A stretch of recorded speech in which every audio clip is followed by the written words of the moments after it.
Hi friends, welcome to Redex Media. நல்ல தாய் தகப்பனா நீங்கள், நல்ல அண்ணனா நீங்கள், நல்ல தம்பியா நீங்கள், உங்கள் வீட்டில் வளரக்கூடிய 12லேருந்து 13 வயசு குழந்தைங்களை எந்த அளவுக்கு நம்ம ஜாகிரதையாக பார்த்துக்கணும். டெக்னாலஜியில் அவங்க தெரிஞ்சிருந்தாலும் பேரண்ட்ஸும் டெக்னாலஜியை பற்றி தெரிஞ்சிருக்கணும்.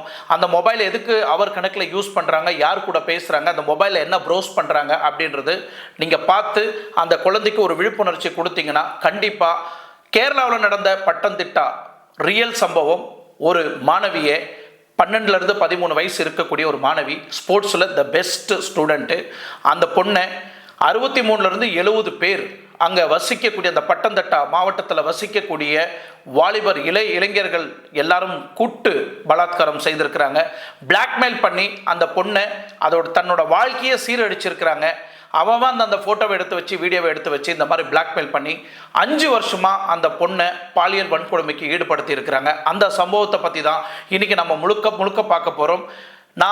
நம்ம குழந்தைய வீட்டில் எப்படி வளர்க்கணும், எப்படி வளர்க்கக்கூடாதுன்னு இந்த வீடியோ ஒரு முன் உதாரணமாக இருக்கும். கடைசி வரைக்கும் இந்த வீடியோவை ஸ்கிப் பண்ணாமல் பாருங்கள். வாங்க வீடியோக்குள்ளே போகலாம்.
கேரளாவில் பத்தனந்திட்டா என்ற ஒரு பகுதியில் ஒரு பிரைவேட் ஸ்கூலில் ஒரு தலித் பெண் படிக்கிறாங்க.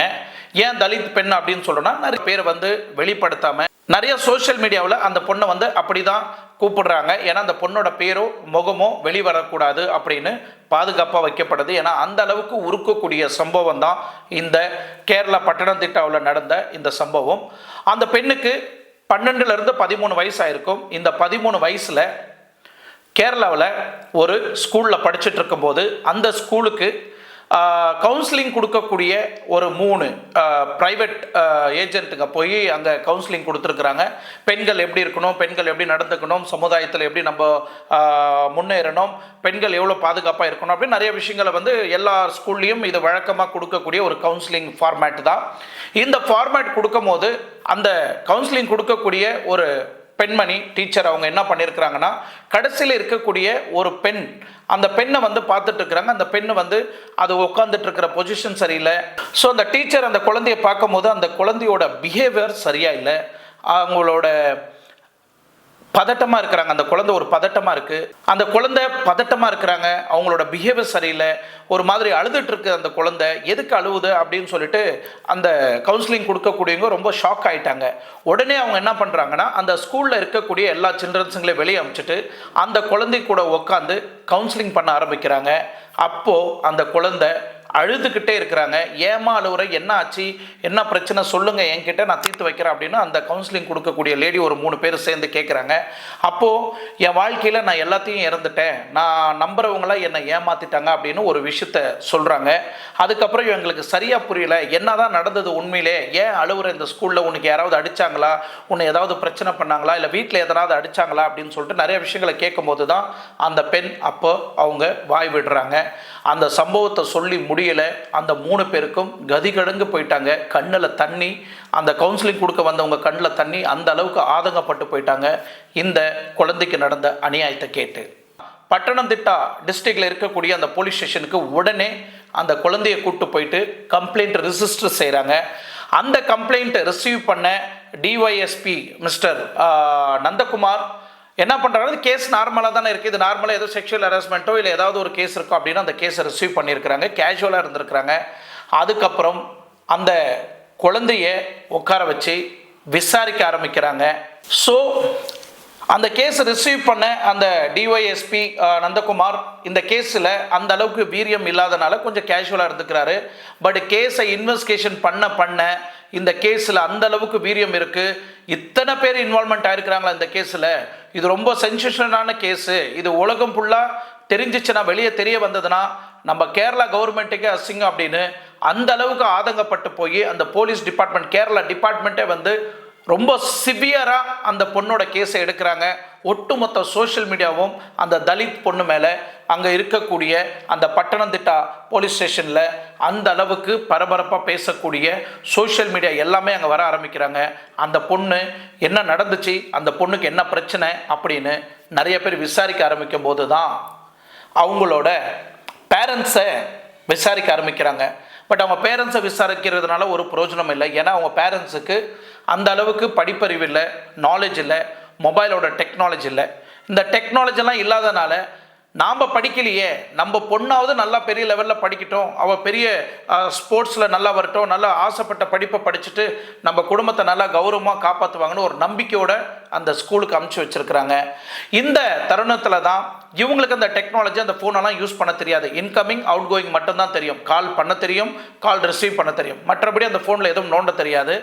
ஸோ அந்த மெசேஜில் லவ் ப்ரொப்போஸ் வருது. அந்த மெசேஜ் அனுப்பிச்ச நபர் பேர் வந்து சுபின். இந்த சுபின் தான் இந்த கேஸ்லேயே கல்பிரேட்.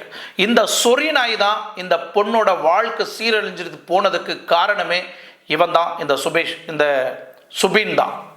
ஸோ இந்த சுபின் இந்த பொண்ணுக்கு மெசேஜ் அனுப்புகிறான், நான் உன்னை விரும்புகிறேன், நான் டெய்லி உன்னை பார்க்குறேன், உன் மேலே எனக்கு ரொம்ப ஆசை, I want to love you அப்படி இப்படின்னு ஏதோ மெசேஜ் எல்லாம் அனுப்பிச்சு இவங்க ரெண்டு பேரும் கொஞ்சம் நெருங்கி பழக ஆரம்பிச்சிருக்கிறாங்க. திடீர்னு இவன் என்ன பண்ணியிருக்கிறான், ஒரு நாள் பட்டணந்திட்டாவில் இருக்கக்கூடிய ஒரு மலைப்பகுதிக்கு நம்ம போயிட்டு வரலாம், அங்கே சீனரி எல்லாம் ரொம்ப நல்லா இருக்கும் அப்படின்னு சொல்லிட்டு கேட்டிருக்கிறான் அந்த பொண்ணுக்கிட்ட. அந்த பொண்ணும் சீனரி தானே பார்க்க கூப்பிடுறான், நல்லா இருக்கும், நம்ம சும்மா ஜாலியாக போயிட்டு வரலான்னு வீட்டுக்கு தெரியாமல் பங்க் அடித்து ஸ்கூலுக்கும் இன்ஃபர்மேஷன் கொடுக்காம, ஃப்ரெண்ட்ஸுக்கும் இன்ஃபர்மேஷன் கொடுக்காம இந்த பொண்ணு, இதை தான் நான் சொன்னேன், கடைசி வரைக்கும் இந்த வீடியோ பாருங்கள். பேரண்ட்ஸ் ஆகிய நீங்கள் இந்த வீடியோவில் எந்த அளவுக்கு உண்மை இருக்குது, எந்த அளவுக்கு சீரியஸான ஒரு கருத்து இருக்குது, பெண்கள் எப்படி இந்த மாதிரி சொறி நாய்களை நம்பி ஏமாந்து போய் தன்னோட பாலியல் இச்சைக்காக தன்னோட வாழ்க்கையை சீரழிச்சுக்கிறாங்க பெண்கள், இன்னொருத்தன் பாலியல் இச்சைக்காக நம்மளோட பெண்கள் வந்து தன்னோட வாழ்க்கையை சீரழிச்சுக்கிறாங்க, வாழ்க்கையே இறந்து போயிடுறாங்க, ஒரு கட்டத்தில் சூசைடும் பண்ணிக்கிறாங்க. இதையும் மீறி இந்த விஷயம் வெளியே வந்துச்சுன்னா பெற்றவங்களும் சூசைட் பண்ணிக்கிறாங்கன்னு ஒரு பயத்தினால தான் பெண்கள் வந்து நிறைய விஷயங்களை வந்து ஷேர் பண்ணுறதில்ல. Okay, anyway come to the point. இவன் என்ன பண்ணியிருக்கிறான், கூட்டு போய் அங்கே இருக்கக்கூடிய அந்த ரப்பர் தோட்டத்தில், யாரும் இல்லாத அந்த தோட்டத்தில் ஒரு பள்ளமாக இருக்கக்கூடிய அந்த இடத்துல அந்த பொண்ணை வந்து இன்டர் கோர்ஸ் பண்ணுறதுக்கு, மீன்ஸ் லவ் அண்ட் அல்டிமேட் என்ன போகும் அந்த என்ஜாய்மெண்ட்டை பண்ணியிருக்கிறாங்க. அந்த இன்டர் கோர்ஸ் பண்ணுறதை இவன் என்ன பண்ணியிருக்கிறான், வீடியோ எடுத்து வச்சிருக்கிறான். உண்மையிலே காதலிச்சிருந்தானா இவன் வந்து அந்த தவறான ஒரு விஷயத்த வீடியோவாக பண்ணியிருக்க மாட்டான். இவன் அந்த வீடியோ எடுத்த காரணம் ஒன்று, அந்த வீடியோவை வச்சு தன்னோட இச்சையை தீர்த்துக்கிறதுக்காக அப்பப்போ அந்த வீடியோவை பார்த்து தன்னோட இச்சையை, தன்னோட காமத்தை வெறியேற்றுறதுக்காக அதை பயன்படுத்திக்கலாம். அல்லது அந்த வீடியோவை வச்சு அந்த பொண்ணை பிளாக்மெயில் பண்ணி மீண்டும் அந்த பொண்ணுக்கிட்ட தகாத உறவில் இருக்கிறதுக்கு விருப்பப்பட்டிருக்கலாம். எனிவே இந்த வீடியோவை எடுத்து வச்சு அந்த சம்பவம் முடிஞ்ச பிறகு அந்த பெண் அவனும் அங்கேருந்து வந்திருக்கிறாங்க. இந்த பொண் ஒரு இன்ஃபெக்ஷன் அப்படின்னு சொல்லிட்டு ஏதோ அந்த வீடியோ எடுத்ததும் அவ்வளோ சீரியஸாக எடுத்துக்காமல் இந்த மேட்ரு சுமூகமாக போயிருக்கு. இது நடந்தது 2019. சரியாக புரிஞ்சுக்கோங்க, இது நடந்தது 2019. அந்த பொண்ணோட வயசு 12லேருந்து 11 வயசு தான் இருந்திருக்கணும்.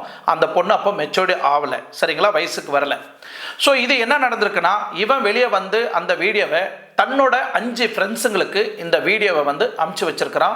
இந்த அழகான பொண்ணு கூட நான் இந்த அளவுக்கு சந்தோஷமாக இருந்தேன் பாடுறா அப்படின்னு.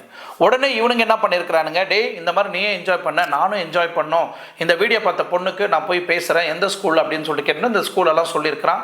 உடனே அந்த ஸ்கூல்லேருந்து வெளியே வரும்போது அவங்க போகிற டைமிங் இதெல்லாம் ஃபாலோ பண்ணி அந்த பொண்ணை போய் ஃபாலோ பண்ணி இந்த வீடியோவை காமிச்சு மிரட்டி இருக்கிறானுங்க. மிரட்டி இந்த 5 பேரும் அந்த பொண்ணை தனியாக இருக்கக்கூடிய இடத்துல கூப்பிட்டு போய் இந்த வீடியோவை காமிச்சு நாங்கள் ஸ்கூலில் காமிச்சிருவோம், இல்லைனா வெப்சைட்டில் போட்டுருவோம், இல்லைனா உங்கள் அப்பா அம்மா கிட்ட காமிச்சிருவோம் அப்படின்னு மிரட்டியே இந்த 5 பேரும் பாலியல் வன்கொடுமை அந்த பொண்ணுக்கிட்ட செய்திருக்கிறாங்க. இங்கே தான் ரொம்ப சீரியஸான இஷ்யூ நடந்திருக்கு. இந்த 5 பேர் அந்த பெண்ணை நாய் குதற மாதிரி குதறி இருக்கிறானுங்க. குதறின பிறகும் இந்த பொண்ணு மன உடைஞ்சு போயிருக்கிறா. யாருக்கிட்ட சொல்கிறது, எங்கே சொல்கிறது? ஏன்னா பேரண்ட்ஸுக்கு ஸ்ட்ரிக்டாக இருந்தால் அங்கே நம்ம எதுவும் பசங்க போய் தைரியமாக சொல்ல மாட்டாங்க. ரொம்ப சாதுவாக இருந்தாலும் அப்பா அம்மா மானமரியாதை போயிடணும் பயந்து போய் எந்த விஷயத்தையும் ஷேர் பண்ணிக்க மாட்டாங்க. இந்த நிலைமையில் இருந்த அந்த பொண்ணோட வாழ்க்கை ஒரு பெரிய கேள்விக்குறியாக அமையுது. இந்த இடத்துல இந்த பொண்ணை இந்த 5 பேரும் பயன்படுத்திக்கிட்டு இவனுங்களும் வீடியோ எடுத்து இது ஒரு வாட்ஸ்அப் குரூப் கிரியேட் பண்ணி இவனுங்க நீங்கள் எடுத்துக்குங்க. இந்த 5 பேரும் இந்த சுபின் என்றவனும் இந்த 5 பேரும் ஆல்ரெடி ஒரு பெரிய குற்றவாளிங்க தான். இவனுங்க எடுத்த வீடியோவை என்ன பண்ணுறானுங்கன்னா இந்த 6 பேரும் சேர்ந்து மற்ற இந்த வாட்ஸ்அப் குரூப்பு அதர் பர்சனல் குரூப்பில் என்ன பண்ணுறாங்கன்னா இண்டிவிஜுவலாக அவங்களுக்கு தெரிஞ்ச ஃப்ரெண்ட்ஸுங்களுக்கு இதை அனுப்புகிறானுங்க. இதை அனுப்பிச்ச உடனே என்ன ஆகுதுன்னா இது அனுப்பின எல்லா நபர்களுமே குற்றவாளிங்க தான், நல்லவங்க கிடையாது. நல்லவங்களுக்கு அனுப்பிச்சிருந்தா கண்டிப்பாக இது யார் என்னன்னு வெளியே கிடைச்சிருக்கும். அவ்வளோ சீக்கிரமே குற்றவாளியை பிடிச்சிருப்பாங்க. 5 வருஷத்துக்கு முன்னாடியே கண்டிப்பாக பிடிச்சிருப்பாங்க. இவனுங்க எல்லாருமே குற்றவாளி தான். அதில் ஒருத்தன் ஆல்ரெடி இந்த மாதிரி ரேப் கேஸில் உள்ளே போயிட்டு வந்தவன், இன்னும் 2 பேர் வந்து ராபரி கேஸில் உள்ளே போயிட்டு வந்தவன், இதில் 2 பேர் வந்து மீன் விற்கிறவன். எல்லாமே ஒரு அக்யூஸ்டுங்க தான், எல்லாமே ஒரு கிரைம் சம்மந்தப்பட்டவங்க தான். அவன் ஸ்கூல்லையே ஒருத்தன் படிச்சுட்டு இருந்திருக்கிறான் அவன் ஃப்ரெண்டாக. அதே ஸ்கூலில் ஒருத்தன் டிரைவராக இருந்திருக்கிறான். அதே ஸ்கூலில் ஒரு பிடி மாஸ்டருக்கு அசிஸ்டண்ட்டாக ஸ்போர்ட்ஸில் அசிஸ்டண்ட்டாக இருந்திருக்கிறான். இவங்க எல்லாருமே சேர்ந்து இந்த மாதிரி மல்டிபிள் டைம் வந்து ரேப் பண்ணியிருக்கிறாங்க. ப்ரைவேட் பிளேஸ், ஆட்டோ, பஸ்ஸில், ப்ரைவேட் பிளேஸில், ஹோட்டலில், அப்புறமா அந்த ஆட்டோவில், இந்த மாதிரி டிஃப்ரெண்ட் பிளேஸில், பாலத்துக்கு கீழே, ரெசார்ட்டில், இந்த மாதிரி எல்லா இடத்துக்கும் இந்த பெண்ணை மிரட்டி கூட்டு போய் இந்த பொண்ணை வந்து பாலியல் வன்கொடுமைக்கு ஆளாக்கியிருக்கிறானுங்க. கடந்த 5 வருஷமாக நீங்கள் பார்த்துக்குங்க. 5 வருஷமாக அந்த பிஞ்சு குழந்தைய 12 வயசுலேருந்து 13-14 வயசு வரைக்கும் இந்த பொண்ணை கொடுக்கக்கூடியாத கொடுமையெல்லாம் கொடுத்து அந்த பொண்ணை எந்த அளவுக்கு மோசமாக ரேப் பண்ணமோ அந்த அளவுக்கு அந்த குழந்தைய வந்து சின்ன பின்னமாக ஆக்கிட்டானுங்க. இந்த குழந்தை வெளியே சொல்லிக்க முடியல, அழ முடியல. அந்த பிஞ்சு குழந்தை அந்த மாதிரி இன்டர் கோர்ஸ் வச்சுக்கினா தனக்கு என்ன ஆகுனே தெரியாத அந்த வயசில் அந்த பிஞ்சு குழந்தைய இந்த அளவுக்கு குதறி இருக்கிறானுங்க. இத்தனை சொரிநாய். ஸோ மீண்டும் அந்த 5 பேர்கிட்ட இருந்து அப்படியே மல்டிபிள் டைமாக எல்லாருக்கும் பரவ ஆரம்பிக்குது. எல்லாருமே ரோட்டில் பார்க்கும் போதெல்லாம் உன் வீடியோ என்கிட்ட இருக்கு, உங்கள் அப்பா அம்மா கிட்ட காமிக்க கூடாது. மீண்டும் அதே பிளாக்மெயில் செய்து அந்த பொண்ணு இந்த பாலியல் வன்கொடுமைக்கு ஆளாக்கிறார். அந்த இடத்துல நம்ம ஆல்ரெடி ஏற்கனவே மாட்டிக்கிட்டோம். நம்ம அப்பா அம்மாவுக்கு தெரியக்கூடாது. அப்பா அம்மா தெரிஞ்சுட்டா சூசைட் பண்ணிக்குவாங்க. நம்ம எப்படியாவது இதை நம்ம ஃபேஸ் பண்ணிக்கலாம் அப்படின்னு அந்த பிஞ்சு குழந்தைக்கு தெரியல. இந்த இன்டர் கோர்ஸ் பண்ணுறது, இந்த ரேப் பண்ணுற இந்த விஷயம் எதுவுமே அந்த குழந்தைக்கு இது பண்ணால் இது நடக்குமா அப்படின்றது கூட தெரியாத வயசு. ஸோ எல்லாருமே பிளாக்மெயில் பண்ணி அவங்களோட இச்சையை கடந்த 5 வருஷமா தீர்த்துக்கிட்டாங்க. இது மட்டும் இல்லாமல் ஸ்டார்டிங்கில் அந்த சுபின் என்ற சொரிநாயை எடுத்தான் இல்லையா, வீடியோ வைரல் ஆக்கினா இல்லையா, மீண்டும் அந்த பொண்ணு அந்த வீடியோவை காமிச்சு பிளாக்மெயில் பண்ணி அந்த பொண்ணை மறுபடியும் இன்டர் கோர்ஸ் பண்ணும்போது மறுபடியும் அந்த பொண்ணுக்கிட்ட வீடியோ எடுத்து வச்சுக்கிட்டு மிரட்டி அந்த பொண்ணை எவ்வளோ கசக்க முடியுமோ அந்த அளவுக்கு கசக்கி புழிஞ்சிட்டானுங்க இந்த புறம்போக்கு நாதாரிங்க. பண்ணிட்டு இருந்தாங்க. கேரளா போலீஸ் என்ன பண்ணிட்டு இருந்தாங்க, அந்த ஸ்கூல் மேனேஜ்மெண்ட் என்ன பண்ணிட்டு இருந்தாங்க, இல்லை அவங்களோட ஃப்ரெண்ட்ஸுங்க என்ன பண்ணிட்டு இருந்தாங்கன்றது தான் என்னோட கேள்விக்குறி. இந்த அளவுக்கு அநியாயம் நடந்திருக்கு. யாருக்குமா இந்த விஷயம் 5 வருஷமா தெரியல. எப்படி போலீஸ் கிட்ட மாட்டினாங்க அப்படின்றது தான் இம்பார்ட்டன்ட் இல்லையா? ஸோ இந்த ஃபர்ஸ்ட் மாணவி இந்த கவுன்சிலிங் கொடுத்தவங்க போலீஸ் ஸ்டேஷன் கூப்பிட்டு போய் அவங்கள வந்து கம்ப்ளைண்ட் பதிவு செய்தாங்க இல்லையா, அதை பேஸ் பண்ணி போலீஸ் இன்ட்ராகேஷன் ஸ்டார்ட் பண்ணுறாங்க. அப்போது அந்த இடத்துல இத்தனை குற்றவாளிங்க இந்த அளவுக்கு சம்பவம் பண்ணியிருக்கிறாங்களா அப்படின்னு அந்த போலீஸ்க்கு அங்கே தான் தெரிய வருது. அந்த பொண்ணோட ஃபோனை வாங்கி அவங்க யூஸ் பண்ணுறாங்க. அந்த பொண்ணோட ஃபோனை வாங்கி ட்ராக் பண்ணுறாங்க. ஏன் அந்த பொண்ணோட ஃபோனை வாங்கினாங்கன்னா, இங்கே இத்தனை பேர் மிரட்டி ஃபோன் பண்ணி பிளாக்மெயில் பண்ணும் போதெல்லாம் தான் வீட்டில் இருக்கும் போது இந்த மாதிரி ஃபோன் வரும். அந்த பொண்ணு ஃபோன் ரிசீவ் பண்ணணும். அப்பா அம்மாவுக்கு தெரியாமல் அந்த பொண்ணை ஃபோனில் பேசிட்டு அந்த நம்பரை வந்து ஃபீட் பண்ணி வச்சுருந்துக்கிறான். இங்கே தான் இந்த குற்றவாளிங்க இத்தனை பேரும் மாட்டினதுக்கு காரணமே. உடனே அவங்கவுங்க பேரை ஸ்டோர் பண்ணி அவங்கவுங்க ஊரை ஸ்டோர் பண்ணி எந்த ஏரியான்னு ஸ்டோர் பண்ணி நம்பரை ஃபீட் பண்ணி வச்சுருக்கிறான். அந்த ஃபோனை வாங்கி இன்வெஸ்டிகேஷன் பண்ண போலீஸாருக்கு உண்மையிலே அவங்களே கதி கண்டு போயிட்டாங்க. கண்ணில் தண்ணி வந்துடுச்சு. ஒரு பிஞ்சு குழந்தைக்கு இந்த அளவுக்கு அநியாயம் நடந்திருக்கான்னு. ஏன் பிஞ்சு குழந்தைன்னு நான் அழுத்தி சொல்கிறதுக்கு காரணம், இப்போ தான் ஒரு 3 மாதத்துக்கு முன்னாடி அந்த பொண்ணுக்கு 18 வயசு கம்ப்ளீட் ஆகிருக்கு. 2019 இத்தனை நாள் வந்து இந்த அளவுக்கு இங்கே 5 வருஷமாக யாருக்கும் தெரியாமலா இந்த அளவுக்கு ஒரு அநியாயம் நடந்திருக்கும், இந்த கொடுமை நடந்திருக்கும். ஸோ போலீஸாருக்கு உடனே இந்த மொபைல் நம்பரை வச்சு அவங்கள எல்லாரையும் ட்ராக் பண்ணி எல்லாரையும் இன்வெஸ்டிகேஷன் ஸ்டார்ட் பண்ணுறாங்க. இதை ஸ்டார்ட் பண்ணுறதுக்கு முன்னாடி நான் இன்னொரு விஷயம் சொல்கிறேன். நம்ம டெக்னாலஜியில் எந்த அளவுக்கு நம்ம வளர்ந்துருக்கிறோம் அது நம்ம ரொம்ப இம்பார்ட்டண்ட்டு. நம்ம குழந்தைங்க லவ் பண்ணுறாங்களா இல்லையா, ஏன்னா இந்த காலத்தில் எந்த ஏஜில் லவ் வருதுன்னு யாருக்கும் தெரியாது. ஆனால் நம்ம பசங்க தனிமையாக்கும் போது எத்தனை பிரச்சனைகள் அவங்க சந்திக்கிறாங்கன்றது யாராவது நீங்கள் உணர்ந்திருப்பீங்களா? தன்னோட குழந்தை ஏன் மௌனமாக இருக்குது, ஏன் அவர் ஒரு மூலையில் உட்காந்துக்கிறா, ஏன் அவள் தனிமையை விரும்புகிறா, ஏன் மொபைல் மட்டும் போதும் அவள் கையில் அப்படின்னு விரும்புகிறா, இல்லை லேப்டாப் மட்டும் போதும்னு விரும்புகிறா, யார்கிட்டையும் பேச மாட்டேன்றா, ஃபேமிலி கூட உட்காந்து மிங்கிள் ஆக மாட்டேன்றா, ஓப்பனாக பேச மாட்டேன்றா அப்படின்னு யாராவது என்னைக்காவது பேரண்ட்ஸுங்க உணர்ந்திருப்பீங்களா? அந்த பிஞ்சு குழந்தை மனசில் எவ்வளோ வலி இருக்குன்னு உங்களுக்கு தெரியுமா? யாரால பாதிக்கப்பட்டிருக்கிறா, ஸ்கூலில் என்ன பிரச்சனை, ரோட்டில் நடக்கும்போது என்ன பிரச்சனை, டிரான்ஸ்போர்ட்டில் என்ன பிரச்சனை, ஸ்கூல் வேனில் என்ன பிரச்சனை, அவங்க ஃப்ரெண்ட்ஸ் சைட்லேருந்து என்ன பிரச்சனை, இல்லை யாராவது ஒரு பையனை காதலிச்சு அந்த பையன் காதலிக்கிற பையன் என்ன மாதிரிலாம் டார்ச்சர் கொடுப்பான், இந்த மாதிரி சம்பவத்தை அந்த பிஞ்சு குழந்தைங்க யார்கிட்ட ஷேர் பண்ணிக்குவாங்க? பேரண்ட்ஸ் ஆகிய நாம் ஃப்ரெண்டாக இருந்தால் தான் இந்த விஷயம்லாம் நம்மக்கிட்ட கிடைக்கும். ஆனால் நம்ம யாருமே அவங்களுக்கு டைம் ஸ்பெண்ட் பண்ணுறதில்ல. வேலை பிஸியில் இருப்போம், அவுட் ஆஃப் கண்ட்ரியில் இருப்போம், அவுட் ஆஃப்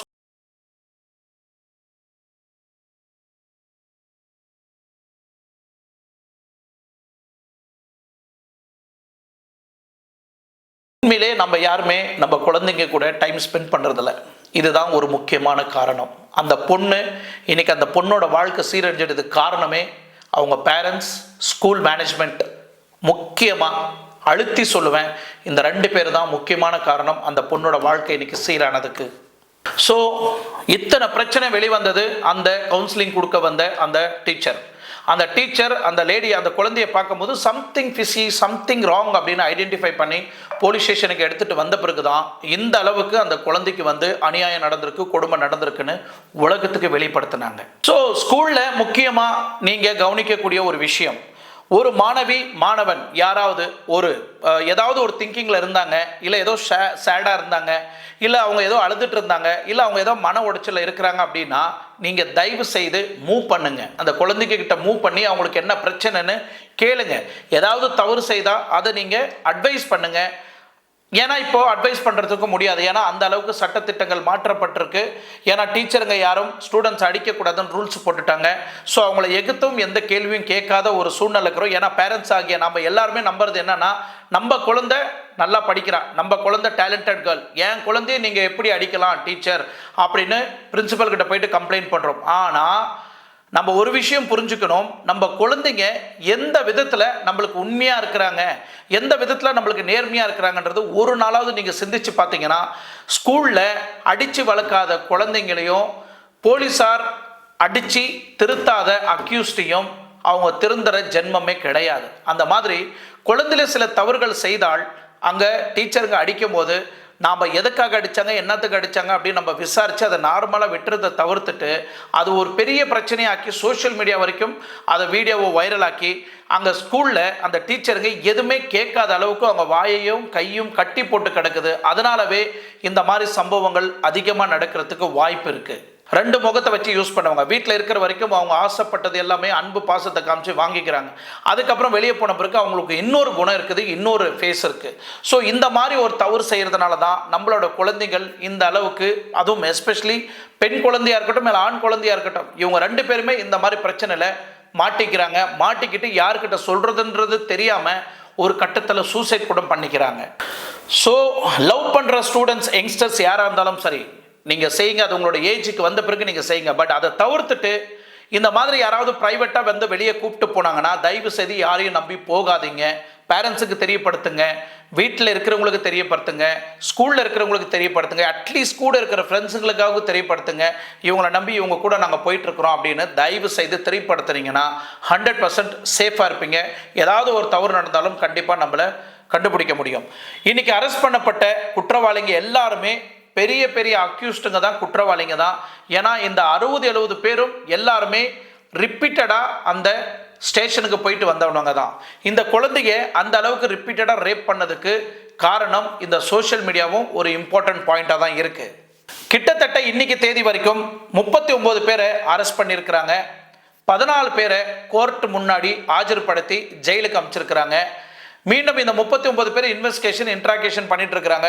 மீண்டும் இன்னும் பேலன்ஸ் இருக்கக்கூடிய நபர்களையும் நிறைய பேர் துபாய்க்கு தப்பிச்சு போயிருக்கிறானுங்க, நிறைய பேர் வேற வேற நாட்டுக்கெல்லாம் தப்பிச்சு போயிருக்கிறானுங்க. இவங்க எல்லாரையுமே இந்த பட்டணத்திட்டா டிஸ்ட்ரிக்ட் போலீஸ் வந்து டிஒய்எஸ்பி வந்து நந்தகுமார் வந்து ரொம்ப சிவியரான ஒரு ஆக்ஷன் எடுத்து இவங்களை எப்படியாவது அரெஸ்ட் பண்ணி ஜெயிலுக்குள்ளே தள்ளணும் அப்படின்னு மும்புறமாக தீவிரமாக ஒரு தனிப்படையை அமைச்சு அந்த குற்றவாளிகளை இன்னும் தேடிட்டு இருக்கிறாங்க. ஒருத்தனை அரெஸ்ட் பண்ணிட்டு தான் இருக்கிறாங்க. இப்போ 2-3 நாளைக்கு முன்னாடி ஒருத்தனுக்கு மேரேஜ் ஆயிருக்கு.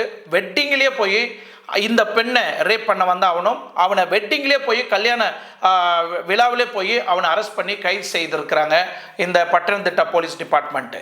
இந்த மாதிரி சம்பவம் கேரளாவில் அதிகமாக நடக்கப்பட்டுட்டு தான் இருக்குது. இப்போ லேட்டஸ்ட்டாக கூட நான் பார்த்தேன், லேட்டஸ்ட்டாக ஒரு 3-4 கேஸ் நான் ரிப்பீட்டடாக பார்த்துக்கிட்டேன். கேரளா சார்ந்தும் தமிழ்நாடு சார்ந்தும். கேரளாவில் கூட ஒரு மூல வளர்ச்சி இல்லாத ஒரு பெண்மணி, ஒரு 40-45 வயசு இருக்கும், பஸ் ஸ்டாப்பில் தூங்கிட்டு இருந்த அந்த பெண்மணியை தூக்கிட்டு போய் 4-5 பேர் ரேப் பண்ணியிருக்கிறானுங்க. வாய் வழியாக இன்டர்கோர்ஸ் பண்ணியிருக்கிறானுங்க, அவங்களோட ப்ரைவேட் பார்ட்டில் இன்டர்கோர்ஸ் பண்ணியிருக்கிறானுங்க, அவங்களோட ஆசன வழியாக இன்டர்கோர்ஸ் பண்ணியிருக்கிறானுங்க. அந்த பெண்மணியோட முகத்தில் அந்த ஆணோட விந்துன கையில் இது பண்ணி அந்த முகத்தில் அடிச்சிருக்கிறாங்க. இந்த மாதிரி சம்பவம்லாம் கேரளாவில் நடந்துட்டு தான் இருக்குது. இதே சம்பவம் நிறைய ரேப் வந்து தமிழ்நாடு மட்டும் இல்லை, இந்தியா ஃபுல்லாக ரெக்கார்ட் செய்யப்பட்டு இருக்கு. இப்போ லேட்டஸ்ட்டாக நம்ம ரேப் விஷயம் ஈவன் அந்த அண்ணா யூனிவர்சிட்டியில் வந்து இன்னும் அது நிலவில் தான் இருக்குது. இன்னும் குற்றவாளி எத்தனை பேர் இருக்கிறாங்க, யாரெல்லாம் கைது செய்யப்படணும், அதுவும் இன்னும் முழு தீவிரமாக வரல. இந்த மாதிரி சிவியரான சட்டத்திட்டங்களை மாற்றப்பட்டாதான் உண்மையிலே இந்த மாதிரி ரேப் குற்றவாளிங்க குறையப்படும். பெண்களை பார்க்கும் போதெல்லாம் கையெடுத்து கும்பிடணும் அப்படின்னு நிறைய பேருக்கு தோணும். இவங்களுக்கு ஒரு படத்தை நான் முன்னெடுத்துட்டு வரணும். இந்த பாலா வணங்கான் அந்த படத்தை போய் பாருங்க பொதுமக்கள் எல்லாமே. கண்ணு தெரியாத பெண்களை பாலியல் வன்கொடுமைக்கு சீண்டினதுனால இந்த கதை மும்பரமாக போகும். அருண் விஜய் வந்து அந்த அந்த கண் தெரியாத பெண்களை போய் பார்த்ததுனால போது இவனுங்க போய் எட்டி பார்த்ததுனால 2 பேரை கொலை பண்ணிடுவான். ஒருத்தனை ஆணுறுப்பை கட் பண்ணி கண்ணை நோண்டி ஒரு மரத்தில் தொங்க விட்டுருப்பான். அந்த அளவுக்கு வெறி கொண்டு போய் கொலை பண்ணி ஜெயிலில் போய் ஆஜராயிடுவான், நான் தான் இந்த கொலை பண்ணேன் அப்படின்னு. அந்த அளவுக்கு அந்த படம் இருக்கும். அந்த படத்தில் செய்கிற மாதிரியே லைவாக எவெல்லாம் ரேப் பண்ணுறானோ அந்த தண்டனையை கொடுத்தாதான் தண்டனைகள் குறையப்படும் நம்ம இந்தியாவில். அது மட்டும் இல்லை, லாஸ்ட் 3 இயர்ஸ் கேரளாவில் கிட்டத்தட்ட 7500 ரேப் வந்து போலீஸாரால் ரெக்கார்ட் செய்யப்பட்டிருக்கு. ஒரு மாதத்துக்கு 2500 கேஸ் வந்து ரெக்கார்ட் செய்யப்பட்டிருக்கு. ஒரு நாளைக்கு கிட்டத்தட்ட 83 கேஸ் வந்து கேரளாவில் ரேப் கேஸ்னால ரெக்கார்ட் செய்யப்பட்டிருக்கு.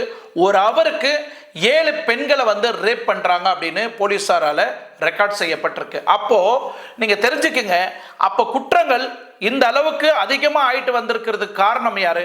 நம்ம சட்டத்திட்டங்கள் சரி இருக்கா? இன்னைக்கு நார்த் சேனலில் டைம்ஸ் ஆஃப் இந்தியாவிலே ஆகட்டும், இந்தியன் எக்ஸ்பிரஸ் ஆகட்டும், நிறைய பெரிய பெரிய சேனலில் பேசக்கூடிய ஒரு வாதம் என்னன்னா, சட்டத்திட்டங்கள் எங்கே இருக்கு, இவங்க என்ன பாதுகாப்பு கொடுக்குறாங்க பெண்களுக்கு, பெண்கள் உரிமையை பற்றி பேசுகிறாங்களே, பெண்கள் சம உரிமையை பற்றி பேசுகிறாங்களே, பெண்களுக்கு எந்த வகையில் சப்போர்ட் இருக்குது, பெண்களுக்கு எந்த அளவுக்கு பாதுகாப்பு இருக்குது, பெண்களுக்குன்னு ஒரு ஸ்பெஷல் ஆய்வு செய்திருக்கிறாங்களா? இல்லை. பெண்கள் பாதுகாப்பை செப்பரேட்டாக ஒரு நம்பர் கொடுத்துருக்குறாங்க, 181 அப்படின்னு கொடுத்துருக்காங்க. 24/7 எப்போ வேணாலும் இந்த நம்பர் கால் பண்ணிங்கன்னா உங்களுக்கு நாங்கள் பாதுகாப்பாக இருப்போம். அந்த நம்பர் வந்து ஹெல்ப்லெஸ்ஸாக தான் இருக்குது. அந்த நம்பர் கால் பண்ணாக்கா அந்த பொண்ணை ரேப் பண்ணி பலாத்காரம் பண்ணி அவளை சாக அடிக்க பிறகுதான் போலீஸார் அந்த இடத்துக்கு வரக்கூடிய சூழ்நிலை இப்போ இருக்குது. எந்த அளவுக்கு டெக்னாலஜி இருக்குதுன்றது எனக்கு தெரியல. அதே மாதிரி 1930 கால் பண்ணால் கூட அந்த அளவுக்கு சிவியராக பெண்களுக்கு, மற்ற கிரைம் எல்லாம் விட்டுருங்க, பெண்கள் பாலியல் வன்கொடுமை, பெண்கள் சேஃப்டி, பெண்கள் ஒரு டாக்ஸியில் போயிட்டு இருக்கிறாங்க, அங்கே பாலியல் வன்கொடுமை செய்துட்டு இருக்கிறாங்க அப்படின்னு தெரியப்படுத்தினா எந்த அளவுக்கு பெண்களுக்கு பாதுகாப்பு இருக்கு அப்படின்றது கேள்விக்குறி தான். இன்னைக்கு பொதுமக்கள் சோசியல் மீடியாவில் கேள்வி மேலே கேள்வி எழுப்பிட்டு இருக்கிறாங்க. இந்த மாதிரி ஹெல்ப்லைன் எல்லாம் எந்த வகையில் எந்த அளவுக்கு பெண்களை பாதுகாக்குது அப்படின்றது தான் ஒரு கேள்விக்குறி. ஸோ இந்த வீடியோவை நீங்கள் கடைசி வரைக்கும் பார்த்துருப்பீங்க. உண்மையிலே இங்கே நடக்கிற பிரச்சனை என்னன்னு, உலகத்தில் நடக்கிற பிரச்சனை என்னன்னு உங்களுக்கு எல்லாருக்குமே தெரியும். ஈவன் மற்ற ஹிந்தி, கன்னடா, தெலுங்கு, தமிழ், மலையாளம் எந்த லாங்குவேஜில் இந்த வீடியோ பார்த்தாலும் கீழே இங்கிலீஷில் டைட்டில் இருக்கும். அந்த டைட்டிலை நீங்கள் பார்த்து தெரிஞ்சுக்குங்க. என்னோட ஆதங்கம் என்னன்னு உங்களுக்கு கண்டிப்பாக புரியும். ஒரு பெத்த தகப்பனா, ஏன்னா எனக்கும் 2 பொண்ணு இருக்குது, அந்த பொண்ணுங்களோட வழி என்ன, அந்த தகப்பனோட வழி என்னன்னு எனக்கு தெரியும். அந்த ஆதங்கத்தில் தான் இன்னைக்கு நான் ஸ்பெஷலாக கத்திட்டு இருக்கிறேன். ரேப் பண்ணுறவன் எவனாக இருந்தாலும் அவனை தூக்கில் போடணும், இல்லைன்னா ஷூட் பண்ணுங்க. அப்போ அந்த மாதிரி செய்தீங்கன்னா குற்றங்கள் குறையப்படும். இல்லைனா இந்த மாதிரி பொண்ணுங்களை ரேப் பண்ணுறவனுங்க அதிகமாக ஆகிட்டே தான் இருப்பானுங்க. இன்னைக்கு கடைசி வரைக்கும் இந்த வீடியோ பார்த்த உங்களுக்கு எல்லாருக்குமே தெரிஞ்சிருக்கும், பெத்த தாய் தகப்பனுக்கு நம்ம என்ன உண்மையாக இருக்கிறோம், நம்ம என்ன நேர்மையாக இருக்கிறோம், நம்ம எங்கே போகிறோம் எங்கே வரோம் அப்படின்னு பின் டு பின்னு பேரண்ட்ஸுக்கு நீங்கள் அப்டேட் பண்ணிங்கன்னா உங்கள் வாழ்க்கை சேஃப்டியாக இருக்கும், எந்த ஒரு பிரச்சனையும் இல்லாமல் நீங்கள் பாதுகாப்பாக இருப்பீங்க. நம்ம தாய் தகப்பனுக்கு மறைச்சிட்டு ஸ்கூலுக்கு கட்டடிச்சிட்டு நீங்கள் சினிமாவுக்கு போகிறது, பசங்க கூட சேர்ந்து பைக்கில் போகிறது, பசங்க கூட சேர்ந்து ரெசார்ட்டுக்கு போகிறது, பசங்க கூட சேர்ந்து ப்ரைவேட் பார்ட்டிக்கு போகிறது, பசங்க கூட சேர்ந்து தனியாக காட்டுக்குள்ளே போகிறது, இந்த மாதிரி நீங்கள் ஃப்ரெண்ட்ஸுங்களுக்கு தெரியாமல், ஸ்கூல் மேனேஜ்மெண்ட்டுக்கு தெரியாமல், பேரண்ட்ஸுங்களுக்கும் தெரியாமல் இந்த தவறுகள் நீங்கள் செய்தீங்கன்னா உங்கள் வாழ்க்கையும் இந்த மாதிரி சொறி நாய்ங்க கொதறி போட்ட மாதிரி தான் உங்கள் வாழ்க்கையும் இருக்கும். இன்னைக்கு அந்த பெண்ணோட கேள்விக்குறி என்னன்னு எனக்கு தெரியல. நிறைய பேர் கேள்வி எழுப்புறாங்க, அந்த பொண்ணுக்கு எய்ட்ஸ் வரத்துக்கு வாய்ப்பு இருக்கு, அத்தனை ஆண்கள் பண்ணானுங்க, பாலியல் நோய் வரத்துக்கு வாய்ப்பு இருக்கு, அந்த பெண் இன்னும் ஏன் கர்ப்பமாக ஆகலை, கர்ப்பமாக இருக்கணும் இல்லையா, டிஎன்ஏ ரிப்போர்ட் எல்லாம் எடுத்து பார்க்கலாம் அப்படின்னு நிறைய விஷயங்களை கேள்வியாக வைக்கிறாங்க. பட் இது எல்லாத்துக்கும் ஒரே கேள்வி தான், 12 வயசுல இருந்து 13 வயசு வரைக்கும் அந்த பொண்ணு வந்து ஏஜ் அட்டன் ஆகலை. ஸோ ஏஜ் அட்டன் ஆகாத போது அந்த பெண் பிரெக்னன்சி ஆகுன்றது எனக்கு தெரியல.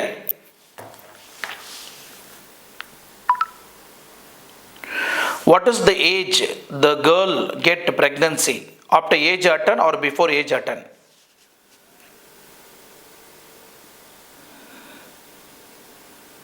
A girl can get pregnant as early as when she starts ovulating, which can happen before her first period. This can be as early as age 8, but usually happens between the ages of 12 and 13. Explanation. 1. A woman can get pregnant from the time she starts menstruating until she stops. 2. A woman's fertility naturally declines with age. 3. The average age of menopause is 51, but it can happen as early as age 40. 4. The best age to get pregnant is between the late 20s and early 30s. And 5. However, many experts say there is no best age to get pregnant. Factors to consider. So 100% இந்த girl வந்து 13 to 14 ஏஜில் இத்தனை பேர் rape பண்ணதுனால கண்டிப்பாக அவங்களோட first மென்சஸ்லேயே pregnancy ஆகிறதுக்கு வாய்ப்பு இருக்குது. கிட்டத்தட்ட 70 பேர் ரேப் பண்ணியிருக்கிறாங்க. 70 பேர் ரேப் பண்ணியும் அந்த பெண் ப்ரெக்னன்சி ஆனாலா ஆகலையா அப்படின்றது ஒரு கேள்விக்குறியாக இருக்குது. ஏன்னா ரிப்போர்ட்டில் எதுவுமே தெரிவிக்கல. மோரோவர் கேர்ள்ஸ் வந்து அர்லி ஸ்டேஜ்லேயே ப்ரெக்னன்சி ஆகிறதுக்கு வாய்ப்பு இருக்குது. ஒருத்தர் 2 பேர் ரேப் பண்ணும்போதே கண்டிப்பாக ப்ரெக்னன்சி ஆகிறதுக்கு வாய்ப்பு இருக்குது. பட் ஜென்ரலாக ஒரு கேர்ள் ப்ரெக்னன்சி ஆகணும் அப்படின்னு நீங்கள் பார்த்தீங்கன்னா 20லேருந்து 30 ஏஜில் தான் அந்த கேர்ள் வந்து ப்ரெக்னன்சி ஆனாங்கன்னா அவங்க ஹெல்த்தும் நல்ல ஒரு கண்டிஷனாக இருக்கும், குழந்தைக்கும் நல்ல ஒரு ஹெல்த் கண்டிஷனாக இருக்கிறதுக்கு வாய்ப்பு இருக்குது. ஸோ இப்போ இத்தனை பேர் ரேப் பண்ணதுனால அவங்களுக்கு பாலியல் நோய் வரலையா, ப்ரெக்னன்சி ஆகலையா அப்படின்னு நிறைய பேர் கேள்வி கேட்குறவங்களுக்கு அடுத்த வீடியோவில் தான் என்னால் பதில் சொல்ல முடியும். ஏன்னா போலீஸ் ரெக்கார்டு பிரகாரம் இதுதான் பதிவு செய்யப்பட்டிருக்கு. ஸோ பெண்களை நம்ம எந்த அளவுக்கு பாதுகாப்பாக நம்ம பார்க்க போகிறோம், பெண்களை எந்த அளவுக்கு பாதுகாப்பாக கவனிக்க போகிறோன்றது இந்த வீடியோ பார்த்த பிறகும் நீங்கள் திருந்தலைன்னா கண்டிப்பாக இந்த நியூஸ் நம்ம டெய்லியும் பார்க்குறோம், அங்கே ரேப்பு, இங்கே ரேப்பு, இங்கே ரேப்பு நடந்தது, அங்கே ரேப்பு நடந்தது, இங்கே ரேப்பு எப்படி நடந்தது, இதுதான் இம்பார்ட்டன்ட்டு. என்ன காரணத்தினால ரேப் நடக்கப்பட்டது? பேரண்ட்ஸ் கூட இல்லாதனாலையா, இல்லை ஸ்கூல் மேனேஜ்மெண்ட் கூட இல்லாதனாலையா, இல்லை ஸ்கூல் மேனேஜ்மெண்ட் அந்த பொண்ணு ஏதாவது டாய்லெட்டுக்கு போனாலோ இல்லை வெளியே எங்கேயாவது போனால் கூட ஆயா போகிறாங்களா இல்லையா, இதெல்லாம் பார்க்கக்கூடிய பார்வையில் நம்ம இருக்கிறோம். ஸோ இதுக்கு சமுதாயம் காரணமா, இல்லை கவர்மெண்ட் காரணமா, இல்லை போலீஸ் டிபார்ட்மெண்ட் காரணமா, இல்லை ஸ்கூல் மேனேஜ்மெண்ட் காரணமா, இல்லை நம்ம பேரண்ட்ஸுங்க காரணமா நீங்கள் பார்த்தீங்கன்னா அனைவருக்கும் பொங்கல் புத்தாண்டு நல்வாழ்த்துக்கள், இனிய பொங்கல் நல்வாழ்த்துக்கள். அனைத்து நல்ல உள்ளங்களுக்கும் ரெட் எக்ஸ் மீடியா சார்பாக உங்களுக்கு எங்களோட வாழ்த்துக்கள்.